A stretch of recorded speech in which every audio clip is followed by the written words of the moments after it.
What if the people you trusted most, your own family, stood silent as your baby was struck at the Christmas table? What if the slap that echoed in that glittering hall revealed decades of buried secrets, lies, and betrayals no one dared to speak aloud? Would you protect the truth or protect the family name?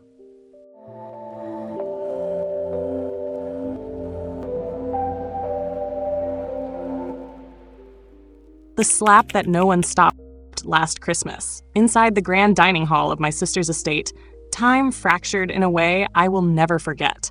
The table was immaculate, gold-plated cutlery aligned with military precision, wines older than me breathing in their decanters, a roast pheasant glowing beneath chandeliers, heavy with crystal. It should have been a picture of harmony. The Sterling family gathered for its annual celebration. But that illusion shattered with the sharp crack of a hand striking tender skin. My 6-month-old son, Lucas, sat strapped in his wooden high chair, fussing softly as the bright lights and cameras unsettled him. He was tired, restless, a baby on the verge of tears. And then, without warning, Vanessa, my elder sister, the Sterling heir, the darling of Europe's social stage, leaned across the table and slapped him. The sound ricocheted through the room like a gunshot in a cathedral. I froze. Everyone froze. The chandeliers still glittered, the cameras still hummed, but for an eternal second, nothing moved. My mother, Lady Patricia, kept her eyes fixed on her plate, her knife poised above the pheasant as though she hadn't seen it. My father, Lord Robert, scrolled his phone with an indifference that has defined him all my life. Not one person in that moment rose to shield a child from harm. Except him. My husband, Colonel David Brooks, stood. Slowly, deliberately, the way a man trained to face danger without blinking rises before issuing orders. His chair scraped against marble, the sound almost ceremonial. He looked directly at Vanessa, then at the cameraman, and said in a voice that chilled every person in the room, "Turn off the camera." The red recording light went dark, and so did the illusion of family harmony I had been clinging to my entire life. That slap was not just a slap. It was the spark that illuminated 28 years of silence, complicity, and dismissal. You see, my sister's Christmas spectacle was never about family. It was about her image, her followers, her lifestyle empire, carefully curated for a public that adored her version of truth. She had turned our gatherings into theater, our private lives into props, and our pain into her profit. And for decades, I had played along, too small, too invisible, too trained to believe my discomfort was nothing compared to her brilliance. But that night, something inside me shifted. The room smelled of cinnamon and roast turkey, but beneath it lingered something darker, metallic, almost bitter. The scent of tension, too long ignored. I stood at the doorway earlier that evening, watching my mother rearrange the dining room to accommodate Vanessa's cameras, as though the ancestral portraits were not grand enough, the family candlesticks not elegant enough. Vanessa had arrived late, as always, her white Tesla sweeping up the gravel drive, her entourage spilling out with ring lights and sound equipment. It was never a family dinner. It was a broadcast. I had learned to keep quiet, to smile for the camera, to contribute only when prompted. My updates about David's promotion, about Lucas's milestones, about our life at Fort Henderson, floated into the air like smoke, vanishing the moment they left my lips. Vanessa's voice dominated everything, her monologues on sponsorships and collaborations turning the evening into a seminar in self-promotion. My mother listened rapt, as though my sister were imparting wisdom from the heavens. My father pretended to read financial news, though I knew he was scrolling the markets. And yet, through all of this, I held Lucas close, rocking him gently, praying he would make it through dinner without fuss. But babies do not perform on cue. Babies cry when they are tired. Babies fuss when the lights are too bright, when the noise is too much, when the world refuses to let them rest. And so he cried. That was his crime. And Vanessa, so obsessed with controlling her perfect narrative, punished him for it. I replay that moment in my mind as though searching for some alternate version, some way to rewrite it so that I misheard, missaw, exaggerated. But there is no rewriting. The slap was real. The red mark bloomed across his cheek. The silence was real. The complicity, unbearable in its stillness, was real. Do you know what it feels like to realize your family, the people you thought were protectors, can sit in gilded silence as your child is struck, it feels like drowning in a hall full of witnesses who refuse to save you. That night was supposed to be Lucas's introduction to the Sterlings, his first Christmas with grandparents who had seen him only in photographs. I imagined warmth, connection, belonging. Instead, he became a pawn, his cries woven into Vanessa's narrative of authentic chaos, her attempt to market our dysfunction as relatability. But David, oh David, refused to let that script continue. He lifted Lucas into his arms with infinite care, his uniform pressed sharp, his eyes cold as steel. And then, still calm, still composed, he said the words that cracked open everything. "You struck my son. Explain to me why." It was not a question, it was a judgment. And with those words, the foundation of my family's empire of silence began to crumble. I want you to ask yourself something as you listen. What would you have done if you were in that room? Would you have spoken? Would you have stopped her? Or would you, like my mother, my father, the others, have stayed frozen? Because silence is easier than truth. That Christmas was not just the night my sister slapped my baby. It was the night I discovered a secret buried deep in my family's history. That chair Lucas sat in, solid oak, handed down through generations, became the symbol of everything. For us, it was protection, tradition, authenticity. For Vanessa, it was clutter. She would have replaced it with something whiter, shinier, more photogenic. But that chair, like Lucas, refused to fit her vision. And so she lashed out. That was the night I learned the truth about my family. The slap was only the beginning. Because 3 days later, I uncovered something far darker. And that discovery changed everything I thought I knew about loyalty, about blood, about what it means to protect those we love.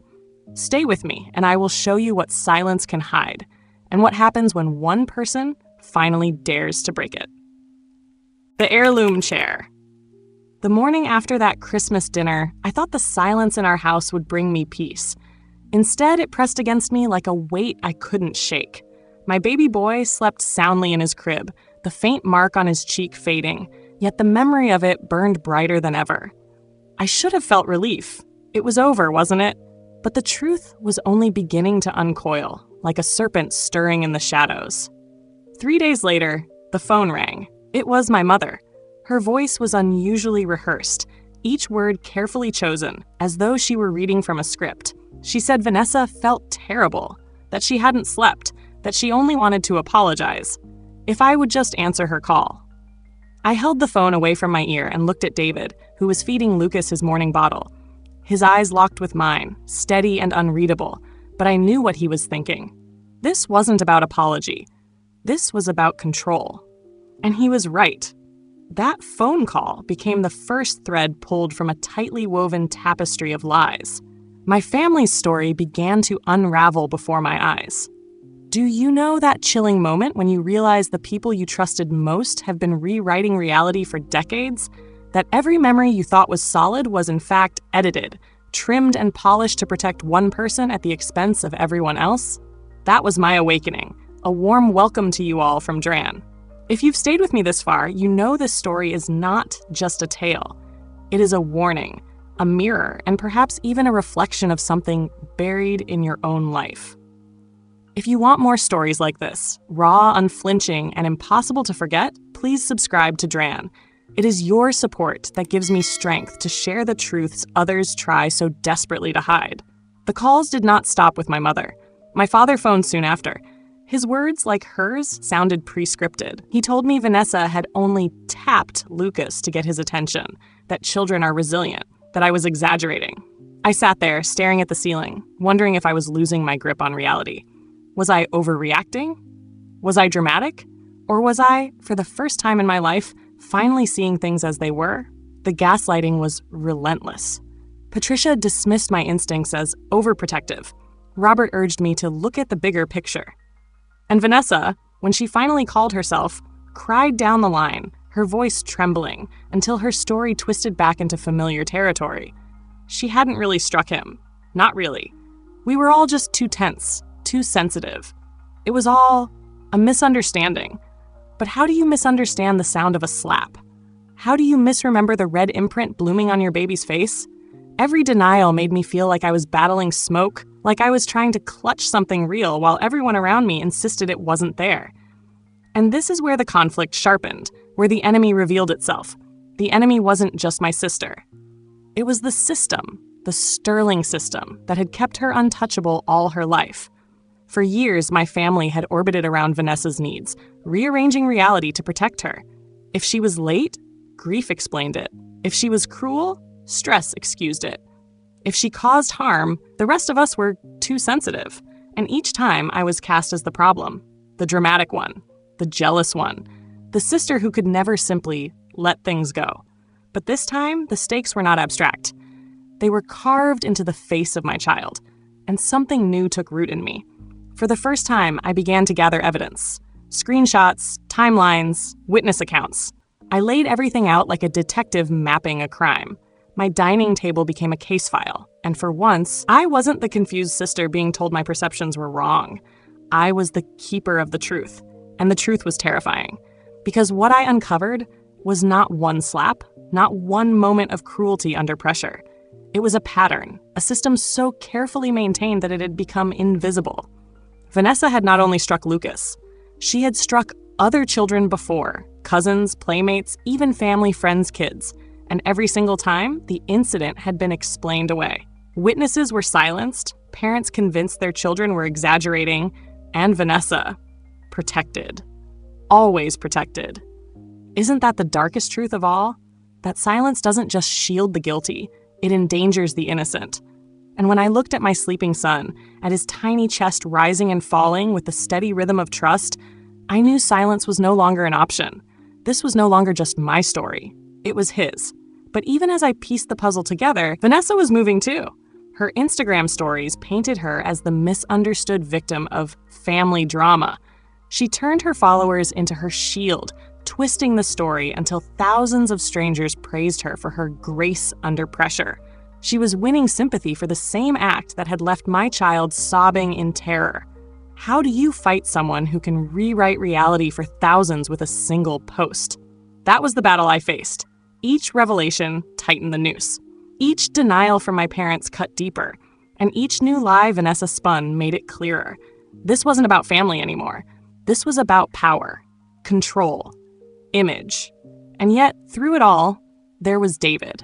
He sat across from me at that kitchen table, looking at my stacks of evidence, and said with the calm certainty of a man who had faced real wars, "They are trying to make you doubt yourself because if you believe what you saw, you'll act. And if you act, they'll lose everything." His words lit a fire in me. Because he was right.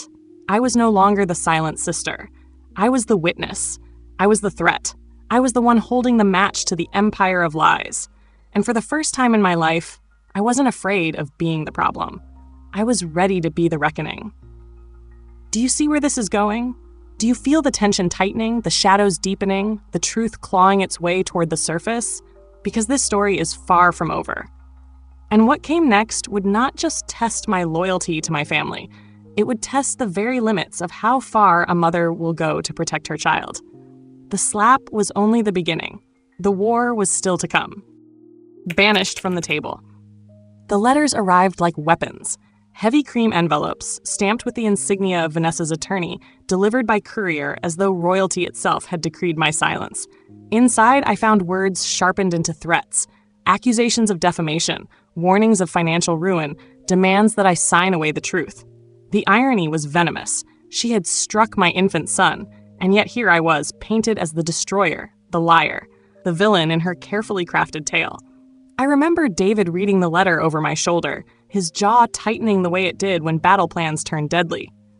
"They're not protecting her," he said, his voice steady but cold.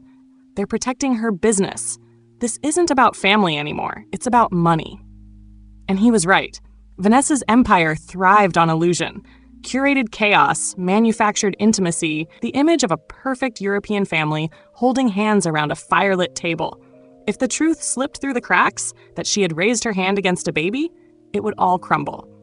And so, she fought back the only way she knew how, with lawyers, with lies, with the machinery of reputation. But what she hadn't counted on was this. I was no longer the silent sister. Do you know the moment when fear transforms into something sharper, something dangerous? When the hunted realizes she can fight back? That was me, sitting at my kitchen table with a stack of legal threats in one hand and my baby's soft cheek in the other. Fear had burned away, leaving only resolve. I began to document everything. Each phone call, each text, each whispered attempt to reframe reality. It was like piecing together a crime scene, except the crime stretched back decades. Cousins began to confess incidents I had never known, times when Vanessa had lashed out at their younger siblings, times when they had been silenced by Patricia's soothing reassurances. Don't exaggerate. Don't make trouble. She didn't mean it. But how many she didn't mean it excuses can one family survive? How many children had learned the price of Vanessa's temper, only to be told their pain was imaginary? And then came Linda. My aunt, weary with years of silence, called me one night with a voice that trembled, yet carried undeniable steel.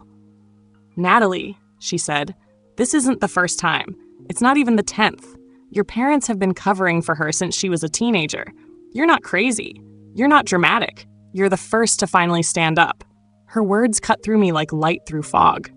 Because suddenly, everything made sense. The years of invisibility, the lectures about being too sensitive, the subtle way my achievements were always overshadowed. It was all part of the same system. A system designed to protect Vanessa. A system built on silence. And now, for the first time, someone else was breaking it with me. But Vanessa was not done. No, she was escalating. The night I thought we might finally reach understanding, when she called me in tears speaking of regret, of never wanting to hurt him, was nothing more than a performance. Hours later, her Instagram story painted me as the hysterical younger sister, the rigid mother, the woman destroying family unity over a misunderstanding. To her followers, she was the victim. To me, she was the predator. Isn't that the most terrifying mask of all? A predator who convinces the world she is prey? That was when I realized I wasn't just fighting my sister. I was fighting her narrative, and she had the louder microphone. But I had something she didn't. The truth. And the truth, once armed and documented, is a weapon more dangerous than any lie. David helped me turn my evidence into order. Witness statements, screenshots, timelines. We built a case so meticulous that even the most sympathetic relative couldn't deny the pattern. And still, the family rallied to her. Patricia called me hysterical. Robert warned me about David's military career, as though integrity were a liability. Every phone call dripped with the same venom. Keep quiet, move on, forgive. Forgive? Forgive someone who struck my baby? Forgive a family who watched in silence and then demanded my silence too? What kind of forgiveness is that, where the price is my child's safety? And yet, even as I fought, I found myself doubting. That's the power of manipulation. It makes you question the evidence of your own eyes. It whispers, maybe you're overreacting. Maybe you're ruining everything. But then I would see Lucas, reaching for me with his tiny hands, trusting me without question, and the doubt vanished. I could not betray that trust. Then, like a final twist of the knife, Sarah, my cousin, called. She had been there years ago when Vanessa pushed her younger brother down the stairs during a family reunion. He had left with a concussion and bruises, but the story told to the world was an accident. She had stayed quiet, silenced by fear of family chaos. But now, she spoke. Her voice cracked, but her truth was unshakable. "Natalie, I believe you. I saw it too. I've carried it for years, and I won't be silent anymore." Piece by piece, the silence cracked, and every new voice that rose up made the air sharper, the stakes higher, because the truth was no longer mine alone. It belonged to all of us, the forgotten children, the dismissed witnesses, the silenced voices. But silence has protectors. And when word reached Vanessa that the network she courted for her reality show had begun to ask questions about the Christmas dinner, about her authentic family moments, she appeared at my doorstep. Unannounced, furious. Her mascara streaked, her voice trembling with rage. She spat words that revealed everything. "You destroyed my career. Do you know how hard I worked for this? And all because your baby cried." There it was, the truth, not even hidden now. To her, Lucas wasn't family, he was a prop. And when a prop refused to play his part, she punished him. David recorded every word. Tell me, how would you feel standing across from your own sister as she declared that her career was worth more than your child's safety? Would you find forgiveness? Or would you, as I did, feel the last thread snap inside you, leaving only resolve? That night, I knew. The war had begun in silence, but it would not end that way. Vanessa had her followers. She had her cameras. She had her lawyers. But I had something stronger. I had truth. And I was ready to use it. Whispers of the past. The night Vanessa arrived at my door is carved into me like a scar. It was past midnight, a storm thrashing against the shutters, when the pounding began. Not the knock of someone seeking refuge, but the hammering of a person demanding entry. I opened the door, not from courage, but from the simple fact that fear no longer held me. It had calcified into something sharper. And there she was, Vanessa Sterling, my sister, the golden child of Europe's upper echelons, stood drenched in rain, mascara streaked into rivers down her cheeks. Yet even in disarray, she radiated that strange, dangerous magnetism, the aura of someone who has always bent the world to her will. She barged past me without waiting for an invitation, her perfume mingling with the damp air, a scent both intoxicating and suffocating. Her voice broke the silence like shattered glass. "You've ruined everything. Do you understand? Everything I built, gone because of you." Her words struck harder than the storm. This was not the voice of regret, not the voice of a sister desperate to make amends. This was the voice of entitlement, of a queen furious that her subjects had dared rebel.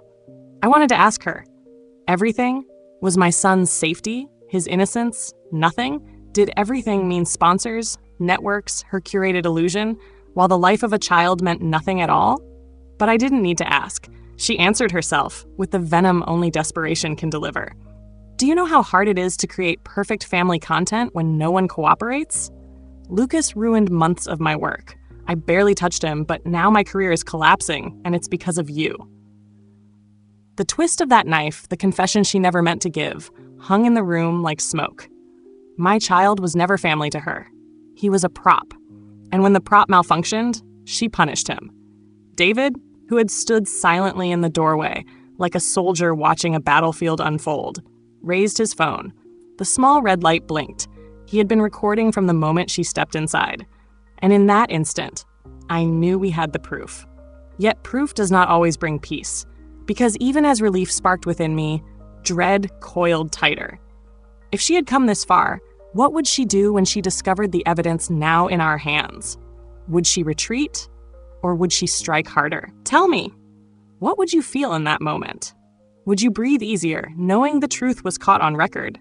Or would your heart pound faster, fearing the backlash of a desperate woman who has nothing left to lose? Vanessa's fury boiled into hysteria. She screamed of betrayal, of disloyalty, of how she had carried this family's name into glittering lights while I hid in shadows.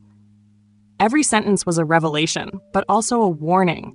She had always believed the world owed her, and now, with her empire crumbling, she would burn anything to ash before admitting defeat. But here was the twist she never saw coming. Her own words had betrayed her. David lowered the phone, his expression unreadable, and said with deadly calm, "Thank you, Vanessa. You've said enough." For the first time, I saw fear flicker in her eyes. Not fear of me, not even fear of David, but fear of exposure. She had thrived for years in the shadows of silence, manipulating narratives and twisting truths. But now the light had found her, and she could not stand it. She left in a fury, slamming the door so hard the windows rattled. Her exit felt less like retreat and more like declaration. A battle had been won, but the war was still unfolding. That night, I sat in the quiet aftermath, Lucas asleep upstairs, the storm easing outside, and asked myself, what would this recording bring? Vindication or escalation? Because in families like ours, truth does not simply set you free. Truth demands a price. If you've been drawn into this story, if the twists have caught you off guard as they caught me, then I invite you to pause for just a moment. If you enjoyed this video, please consider giving it a like. It may seem like a small action, but for us, it's a huge encouragement that fuels our passion to bring you even more captivating real-life stories. As dawn broke, the recording already felt heavier than gold. But with weight comes danger. For the very next day, whispers reached me. Producers were withdrawing from Vanessa's reality show, contracts suspended, sponsors vanishing like mist in sunlight. And though part of me rejoiced, finally the lies unraveled, another part quaked. Because cornered predators do not fade quietly, they strike. And sure enough, Patricia called. My mother, her voice laced with panic, not for her grandson, not for me, but for Vanessa. Natalie, do you realize what you've done? Your sister's future is slipping away. If this gets out, she will never recover. Never recover. As if Vanessa were the victim. As if my son's pain were less significant than her career. That was the final twist, the deepest betrayal. My parents had chosen their loyalty long ago, and it was not to me, not to justice, not to the truth. It was to Vanessa. Always Vanessa. So where did that leave me? Alone? Or finally free? Because as much as fear coiled inside me, there was also something else rising. The sharp, undeniable clarity that silence had ended. That the system built to protect Vanessa at all costs was collapsing, and I was the one pulling it down. What happens when the golden child of a dynasty is stripped bare, her sins no longer hidden, her empire no longer untouchable? What happens when truth becomes louder than lies? Stay with me, because the story you think you know is about to twist again, and the ending will not be what anyone expects. The fall of Vanessa Sterling. The months that followed felt like living in the aftermath of an earthquake. The ground beneath me was no longer trembling, but the landscape had changed forever. Vanessa's empire had collapsed in a matter of weeks. Contracts withdrawn, sponsors fleeing, her name whispered in industry corridors not with admiration, but with disdain. She vanished from the spotlight that had once been her lifeblood, retreating into the shadows she had always feared. For the first time, the queen had no court, and the silence she left behind was deafening. Yet victory did not feel like triumph. It felt like standing in the ruins of something you had always been told was sacred, wondering if perhaps you were the one who had lit the match. My parents no longer called. Friends within the family line, those who had once smiled across candlelit tables, avoided my gaze. To them, I was not the brave one. I was the betrayer, the sister who had broken the unspoken law, protect the Sterling name at any cost. But there was also a new sound, one that grew stronger each day, the laughter of my son. Lucas, wobbling on unsteady legs, exploring our garden with wide-eyed wonder. He did not know the cost of the battle. He did not know the weight of what had been lost. He only knew that he was safe, loved, and free. And in that sound, I began to hear something else. Hope. Because perhaps the truest victories do not come with applause. Perhaps they come quietly, in the soft steps of a child walking toward a future unshackled by lies. Do you ever wonder what legacy you're building? Is it the empire of appearances, curated and polished, fragile as glass? Or is it the legacy of truth, the kind that endures storms, the kind that may leave scars but also gives strength?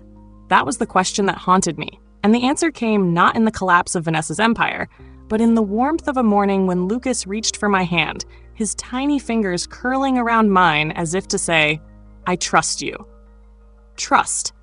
That was the inheritance I wanted to give him. There were moments, even in the calm after the storm, when grief crept in. Grief for the family I had wanted, for the parents who had chosen image over love, for the sister who had chosen power over connection. It would have been easier, perhaps, to soften the story, to rewrite it as misunderstanding. That way, I could have kept the illusion of family. But illusions are prisons, and freedom always demands a price. David reminded me of this on nights when I lay awake, staring at the ceiling, wondering if I had destroyed more than I had saved. "You didn't destroy anything," he would say. "You revealed what was already broken, and in doing so, you protected what mattered most." He was right. I had not set the fire. I had simply refused to smother it with silence, and slowly others began to see. Cousins reached out quietly with gratitude and relief. "You gave voice to what we all carried," one said. "I wish I'd had your courage." It struck me then that courage is not born from fearlessness. It is born from love. Love for a child, love for truth, love strong enough to stand against the weight of tradition and expectation. The final twist was not Vanessa's fall. It was my rise, from silence into voice, from doubt into conviction. And that, I realized, was the true climax of the story. Not her defeat, but my transformation. Now, when I sit with Lucas in our garden, the heirloom chair beside us, I see it differently. Once, it was a symbol of everything oppressive, everything suffocating about family legacy. Now, it is simply a chair, a piece of wood carved with history, but no longer burdened with lies. Lucas climbs onto it, sticky fingers gripping the edges, and laughs. And in that laugh, the chair is redeemed. Not as a throne for Vanessa, not as a relic of control, but as a seat for a child who will grow without fear. And so, what remains? A question. A choice. What would you do when the silence of your family collides with the truth of your heart? Would you keep peace, knowing peace is built on denial? Or would you risk everything to protect what matters most? Because here is what I learned. Family is not defined by blood, by names etched into marble, or by empires built on image. Family is defined by trust, by safety, by the unwavering promise, I will protect you, even when no one else will. That is the family I chose. That is the family I built. And if you are listening now, perhaps you too are standing at a crossroads.